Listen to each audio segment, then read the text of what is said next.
Documentaries, a truly unique world of their own. Until now, we had never got to see what truly goes on behind the scenes. Now, everything is coming to the light. Now, we can learn what the animals have to say.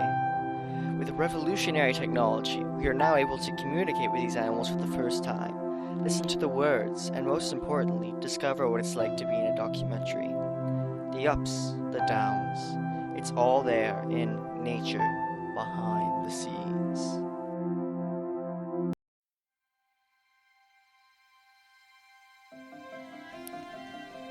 Our real objective here is to find out what it's like for all these animals who are entering the film industry for the first time. We want to see what it takes for these animals to perform so well in these documentaries. To the rich and the famous, and the poor and unpopular, we want to know it all. We're hoping tomorrow that in day one, we can see the real sides of these animals and not just the fake ones that we see all the time.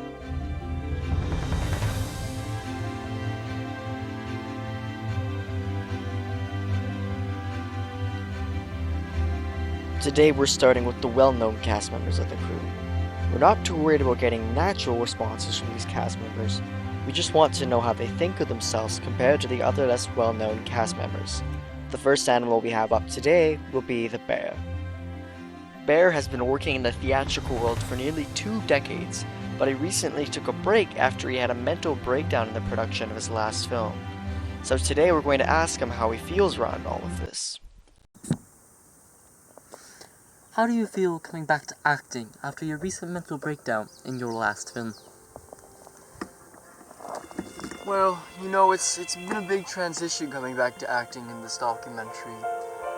There was a big problem with body shaming towards us bears in the cast in the last film I was in. They kept calling us these massive beasts of nature, and of course all of us bears, we took it to heart and we felt really bad about it, but I don't think anyone took it to heart just as much as I did, which eventually led to my mental breakdown. They told us to lose 20 pounds over the spring, and we went ahead and did that, but we still came back, and they were still back at it again with the massive beasts of nature, and I eventually lost it with all the name calling. And that reminds me, they were taking unsolicited photos of us and posting them on the internet for all of them to see, and I didn't consent to that at all, and being a bear and all, I just felt it really shameful when it came to about my weight and all that, and I just couldn't go on with it. I'm really glad to be working with this cast. The studio, as with last time, they kind of went downhill, and I'm glad to be working with finally a concrete studio. Next, we go to one of the posher animals in the cast. This animal is well known for its beautiful voice and stunning talents. Now we will interview the robin, the most successful animal I've ever seen. We'll be asking him one of the most suggested questions that you the viewer, has been asking. Where do you see you and your peers going after this documentary? Well, David, that's a really good question. I could really see myself going off to another documentary or even an action film, but another option that I'm really sorry I must say to all my fans out there is that I might need to take a gap year. And as much as I love giving you all amazing content to watch with me in it, I've just been really exhausted by doing all this tremendously hard work. For the other songbirds though, I really don't think they'll be able to do much of anything after this. Next, we have the deer. He's sweet at the heart, but dumb in the head. And I'm sure you'll notice this in the next clip. Mr. Deer, what does your family think about your career choices? Well, it's a little bit of a personal question, David, but I'd be happy to answer. When I told them I got this job, they, at first, they didn't really seem to care, because which I thought was fine, because they were still mourning the passing of my brother-in-law. Oh, God rest his soul, and my sister having to deal with that must be so rough for her. Anyways, actually, no, I'll tell you the story about that, because it's kind of related to why I'm here. But, so, one late summer day, my brother, he was low on the money for rent that month, and he was trying to think of ways to get the money.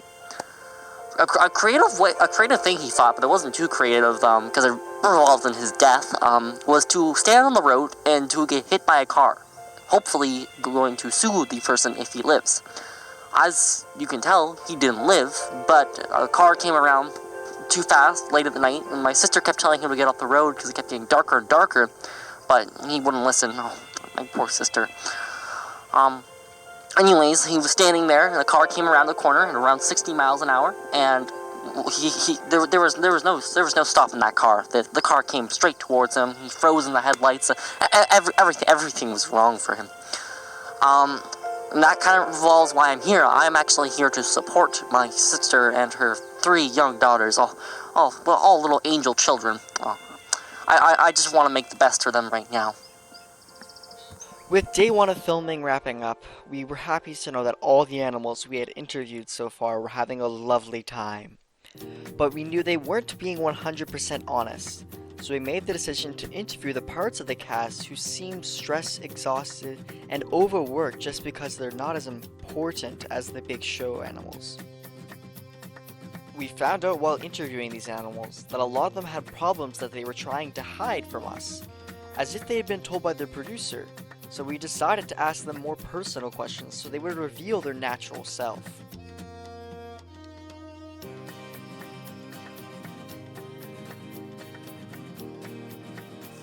How do you think the cast perceives you? Well, they better think we're the roughest, toughest ducks in the woods, or we're gonna have some real trouble here. I've been doing this documentary for a while now, and I gotta say, there's some whack cast members around here, real diggity whack. You know, I've seen things no duck should do, done things no duck should see. You know, if that doesn't earn the respect among the rest of the cast members, I don't know what does. They better fight us.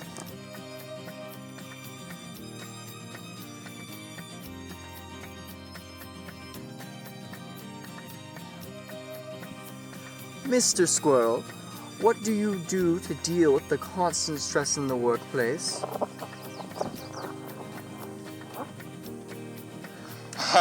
Funny you should ask, you know. Us squirrels here, we're pretty, you know, fast and quick in the workplace and stuff like that. So our boss has been making us, he really wants us to, you know, loosen up and be more slow in scenes and stuff like that. So when my buddies and I, when no one's looking and we're really having a good time, we decided to go for a little snack break and eat some nuts, if you know what I mean. And, it really calms us down. It's amazing. Speaking of which, would you like to join us for a snack break? We're gonna have one around 1 p.m. soon, and it's gonna be pretty great. Unless you're a cop, which is totally cool if you want to come, but just don't tell anyone what you see there. It's mess. Our final animal we chose to interview for day 2 seemed to be incredibly socially awkward, and a little bit mentally ill. Not only did he seem to think everyone else in the cast was out to get him, much like the duck, our first question may have accidentally triggered the animal. Mr. Seagull, do you think you belong with the rest of the cast members? I'm gonna pass the mic over to you now. Oh, why would you say that? Do they not like me? Huh. Yeah, they probably don't like me, do they? Yeah. Oh, I bet it was the squirrels, isn't it? It was definitely the squirrels. Yeah, they've always had it out for me. Yeah. Oh, I thought I was just getting close to the cast members, and the squirrels come along, and they're like, yeah, you're a bad seagull. Yeah, you're ugly. Yeah, you take all my fries. Yeah, you're kind of rude. Yeah. Well, that can't be true. Yeah. Maybe it is. Maybe it isn't. It can't be true. After day 2 of filming, our production team was satisfied with all the shots we were getting, but we had this feeling of a bigger story that was hidden away in all of this. As if there was just some missing crucial interviews that explain why this place had so much fear. We received a call late at night after the second day of filming to interview a wasp and a rabbit, who quit because they had been forced to do all natural scenes, which are highly discouraged in the documentary business. Tomorrow, we decided to meet with these individuals to hear their stories and listen to what they have to say. You know, I'm really thankful for you guys coming out and documenting those few that got laid off after those all natural scenes and stuff like that. But so yeah, I have to say I appreciate it very much. So anyway, I should tell you what's going on. Me and my friends, it was a late summer days, I think somewhere around August. we were told that we were going to be doing a sugar scene soon, which was a little bit stereotypical. We didn't really like how they made the wasps do a sugar scene, but we thought it would be fine. It wasn't going to be dangerous or anything like that. But we soon found out that we were wrong. Well, when the time came to do the scene, we were waiting around, and everything was going quite fine, honestly. Everyone had great days, and the scenes were all going well for today. But then they brought up the beer cans. They didn't tell us about the beer cans, and I just felt so grateful at that moment to going all those addictive therapy courses towards alcohol. But my friends, on the other hand, they didn't. So when the beer cans came out and they saw sugar in that beer,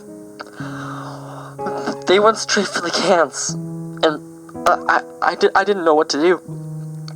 So when we got there, I just watched. I couldn't help them. They were getting too aggressive, and no one could do anything. And it's like we tried helping them, but they were just stinging. So they just filmed them like filthy animals. Like, and the worst part of it is, after all the filming and once they got the scenes done, they just let them get stuck in the can. My friends, I remember Jerry just staring at me with fear in his eyes. He was just 22. He was young at that age. And I don't want to relive it. I don't.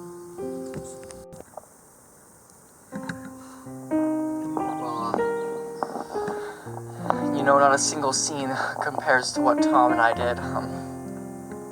It was a absolute massacre. It was a chase scene. A couple foxes, they chased Tom and I, us being rabbits and all, just display the natural habitat of, just the triangle of life, or circle, or whatever it's called. Anyways, it turned out to be an all-natural scene, and I didn't find that out till it was much too late.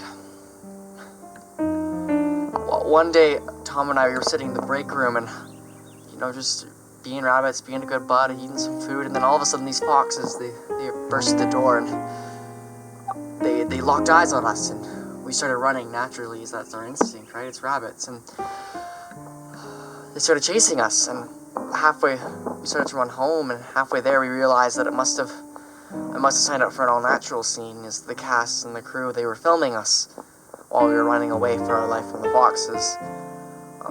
Luckily, being a rabbit and all, we could outrun them pretty well, but as soon as we got home, there was nowhere left to run. I'm sorry, it's a lot to remember and take in. We got to the house, and Tom, he pushed me in the room and closed the door behind me, and said that I was the one that deserved to live.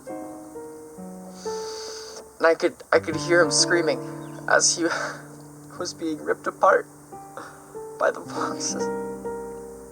Can we just stop? Can we just